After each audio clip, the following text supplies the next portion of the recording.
तो आज हम बात कर रहे हैं पहली मुलाकात की तैयारी के बारे में। और ये वो छोटी छोटी बातें हैं जिन्हें हम अक्सर नजरअंदाज कर देते हैं। बिल्कुल। लेकिन एक अच्छा इंप्रेशन डालने के लिए ये बहुत जरूरी है। तो आज की हमारी पड़ताल का मिशन ये समझना है कि ये तैयारी सिर्फ दिखावा नहीं है। नहीं, बिल्कुल नहीं। बल्कि ये आत्मविश्वास और एक तरह से सम्मान जाहिर करने का एक सोचा समझा तरीका है। सही कहा। और ये इसलिए भी जरूरी है क्योंकि पहली मुलाकात में हमारा दिमाग बहुत तेजी से जज करता है। अच्छा। हाँ, कुछ स्टडीज तो ये भी कहती हैं कि हम किसी के बारे में पहली राय सिर्फ 7 सेकंड में बना लेते हैं। 7 सेकंड बस? तो तैयारी करना इस बात का सिग्नल है कि ये मुलाकात आपके लिए मायने रखती है। ये सिर्फ अच्छा देखने के बारे में नहीं है, बल्कि ये सामने वाले को ये महसूस कराने के बारे में है कि आप और आपका समय दोनों कीमती हैं। 7 सेकंड, ये तो बहुत ही कम समय है। चलिए फिर इस मामले की परतें खोलते हैं। सबसे पहली और सबसे बुनियादी चीज ग्रूमिंग। हाँ, साफ सफाई और ग्रूमिंग। अब ये तो जाहिर सी बात लगती है कि भाई नहा धो कर जाना चाहिए। लेकिन बात इससे कहीं ज्यादा गहरी है। जैसे हमारे नोट्स में दाढ़ी को ट्रिम करने, बाल संवारने, इन सब पर जोर दिया गया है। तो क्या ये सिर्फ स्वच्छता का मामला है या इसका कोई मनोवैज्ञानिक असर भी होता है? इसका बहुत गहरा मनोवैज्ञानिक असर होता है। एक चीज होती है जिसे हेलो इफेक्ट कहते हैं। Hello effect? हाँ, जब कोई इंसान साफ सुथरा और व्यवस्थित दिखता है तो हमारा दिमाग अपने आप ये मान लेता है कि वो दूसरे मामलों में भी वैसा ही होगा, भरोसेमंद, सफल, बुद्धिमान। अच्छा। और वहीं बिखरे हुए बाल या गंदे नाखून ये एक छोटा सा सिग्नल देते हैं कि शायद ये इंसान अपनी जिंदगी के दूसरे पहलुओं पर भी ध्यान नहीं देता। तो ये सिर्फ साफ सफाई नहीं है, ये बिना बोले अपनी काबिलियत का एक छोटा सा सबूत देने जैसा है। ये दिलचस्प है। हेलो इफेक्ट अच्छा दिखने से लोग आपको बेहतर समझने लगते हैं, चाहे वो आपको जानते भी ना हो। बिल्कुल। इसी से जुड़ी एक और बात है जिस पर अक्सर लोग, खासकर लड़के, ध्यान नहीं देते। हाथ और नाखून। हाँ, ये बहुत जरूरी है। कहा जाता है कि लड़कियां हाथों की सफाई पर जरूर गौर करती हैं।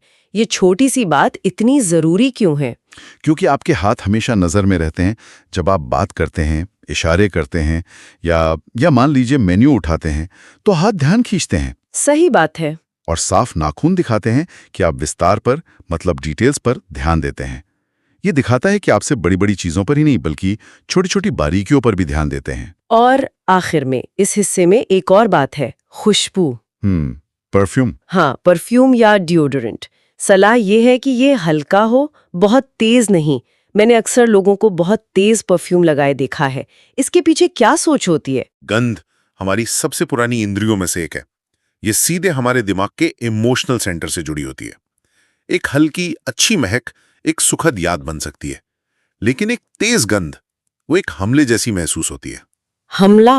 हाँ, एक तरह से वो व्यक्तिगत सीमा को उल्लंघन करने जैसा है। तो संतुलन ही कुंजी है। आपकी मौजूदगी महसूस होनी चाहिए, आपका परफ्यूम नहीं। ठीक है, तो ग्रूमिंग हो गई, एक अच्छा हेलो इफेक्ट बन गया। अब आती है अगली चुनौती, अलमारी के सामने कपड़े क्या पहने। ये भी एक बड़ा सवाल है।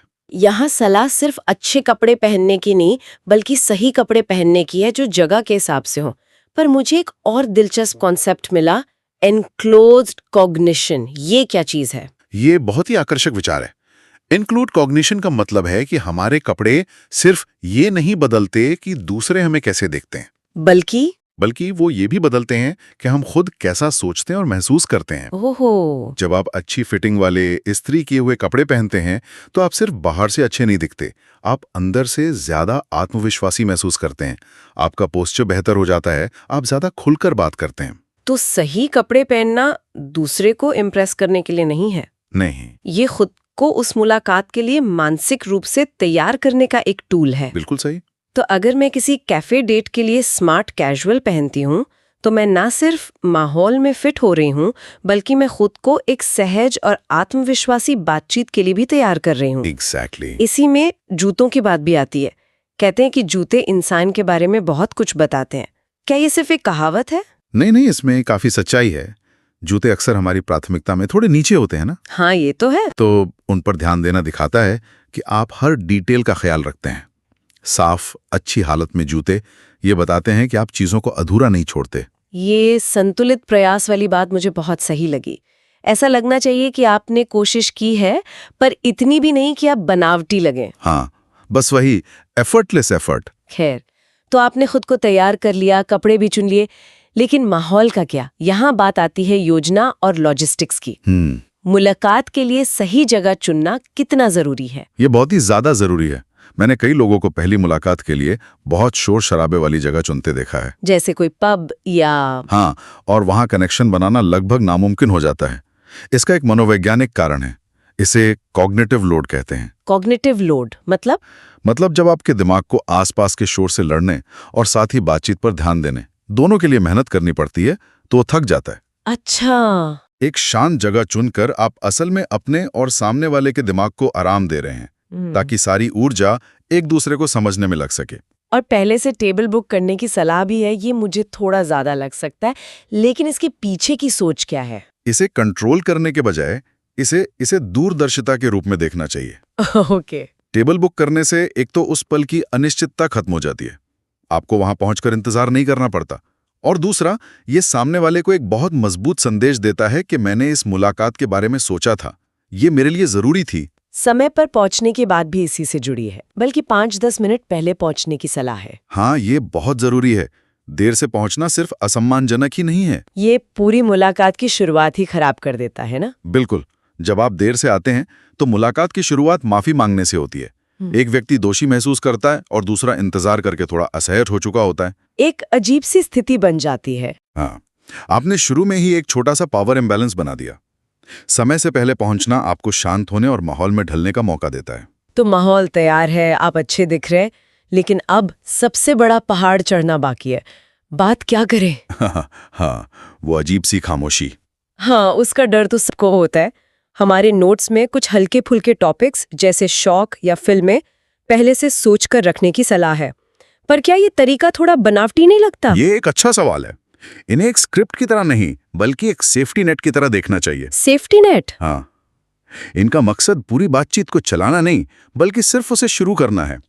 असली कला इन टॉपिक्स का इस्तेमाल करके गहरी बातचीत की तरफ ले जाने में है। जैसे आपको कौन सी फिल्में पसंद है, ये पूछने के बजाय आप पूछ सकते हैं, हाल में ऐसी कोई फिल्म देखी जिसने आपको सोचने पर मजबूर कर दिया हो? अच्छा, तो ये एक बंद सवाल को एक खुले सवाल में बदल देता है। वेरी गुड, बिल्कुल। और सामने वाले को अपने विचार साझा करने का मौका देता है। और यहाँ पर सुनने की कला पर बहुत जोर दिया गया है। सिर्फ अपनी बारी का इंतजार न करें, बल्कि सच में सुने। लेकिन एक और अहम नियम है जिस पर सब सहमत दिखते हैं। पहली मुलाकात में अपने पुराने रिश्तों या दुख भरी कहानियों के बारे में बात ना करें। ये नियम इतना सख्त क्यों है? क्योंकि पहली मुलाकात एक नए रिश्ते की नींव रखने के बारे में है, पुरानी इमारतों का मलबा दिखाने के बारे में नहीं। वाह, क्या बात कही है। जब आप अपने एक्स पार्टनर के बारे में बात करते हैं तो आप अनजाने में उस मुलाकात में एक तीसरे व्यक्ति को ले आते हैं। इससे सामने वाले को लगता है कि या तो आप अभी भी अतीत में अटके हुए हैं, या फिर वो आपकी तुलना का विषय बन रहे हैं। सही कहा। ये उस पल के लिए एक साफ कैनवस रखने जैसा है। आप एक नई कहानी शुरू कर रहे हैं, पुरानी कहानी के दुखद अध्यायों को पहले ही दिन खोलने की जरूरत नहीं है। साफ कैनवस का विचार बहुत अच्छा है। अब आते हैं उन छोटी छोटी हरकतों पर जो शायद बहुत मामूली लगे पर बड़ा फर्क डालती हैं। शिष्टाचार, एटिकेट। पहली और सबसे बड़ी चीज, फोन, उसे साइलेंट पर रखना और बार बार चेक न करना। आज के जमाने में ये कितना जरूरी है? आज के दौर में ये शायद सबसे बड़ा शिष्टाचार है। हमारा ध्यान लगातार बटा हुआ है। फोन को दूर रखना एक शक्तिशाली घोषणा है। कैसी घोषणा? इसका मतलब है, इस दुनिया की तमाम चीजों में से इस पल में मैंने आपको चुना है। आप मेरी प्राथमिकता हैं। ये तो बहुत बड़ी बात है। हाँ, जब आप बार बार फोन देखते हैं तो आप अनजाने में ये संदेश देते हैं कि कहीं और कुछ ज्यादा जरूरी हो रहा है। ध्यान आज के जमाने की सबसे कीमती मुद्रा है और उसे किसी को देना बहुत बड़ा सम्मान है। इसी से जुड़ी एक और सलाह है, मिलते ही एक छोटी और सच्ची तारीफ करना। क्या ये चापलूसी जैसा नहीं लगता? अगर ये झूठी है तो जरूर लगेगा, लेकिन अगर ये सच्ची है तो ये तुरंत एक सकारात्मक माहौल बनाती है। ये दिखाता है कि आप ध्यान दे रहे हैं। आपने सिर्फ उन्हें देखा नहीं, बल्कि उनकी किसी खास बात को सराहा है। ये बर्फ पिघलाने का एक बहुत ही कारगर तरीका है। और इन सब सलाहों का सार एक प्रो टिप में दिया गया है, जैसे हैं वैसे ही रहें। Be yourself. हाँ, ये सबसे ज्यादा सुनी जाने वाली सलाह है और शायद सबसे ज्यादा कंफ्यूज करने वाली भी। अगर कोई इतनी तैयारी कर रहा है तो फिर वो खुद कैसे रह सकता है? ये एक विरोधाभास नहीं है? ये एक शानदार सवाल है और यहीं पर लोग अक्सर गलती करते हैं। तैयारी का मकसद एक नकली मुखौटा बनाना नहीं है। तो फिर क्या है? तैयारी का असली मकसद उन सभी बाधाओं को दूर करना है जो आपके असली व्यक्तित्व को बाहर आने से रोकती हैं। जैसे घबराहट, तनाव, क्या पहनूं, क्या कहूं की चिंता। जब आप इन सब चीजों को पहले ही सुलझा लेते हैं तो आप उस मुलाकात में ज्यादा सहज और मौजूद रह पाते हैं। तब आपका असली, शांत और आत्मविश्वासी रूप सामने आता है। तो तैयारी आपको आप बनने की आजादी देती है, आपसे आपकी पहचान नहीं छीनती। बिल्कुल। तो आज की इस पूरी बातचीत का सार ये है कि पहली मुलाकात की तैयारी किसी और की तरह दिखने का नाटक नहीं है। नहीं। इसका असली मकसद तनाव और घबराहट जैसी बाधाओं को रास्ते से हटाना है, ताकि आपका असली और सबसे अच्छा रूप स्वाभाविक रूप से सामने आ सके। बिल्कुल सही। ये अपने आप को सफल होने का सबसे अच्छा मौका देने जैसा है। और ये सारी सलाह मुलाकात से पहले की तैयारी पे केंद्रित है। ये एक दिलचस्प सवाल खड़ा करता है। क्या? जब आप असल में उस मुलाकात में होते हैं और आपकी सारी योजनाओं के बावजूद कुछ अनएक्सपेक्टेड हो जाता है।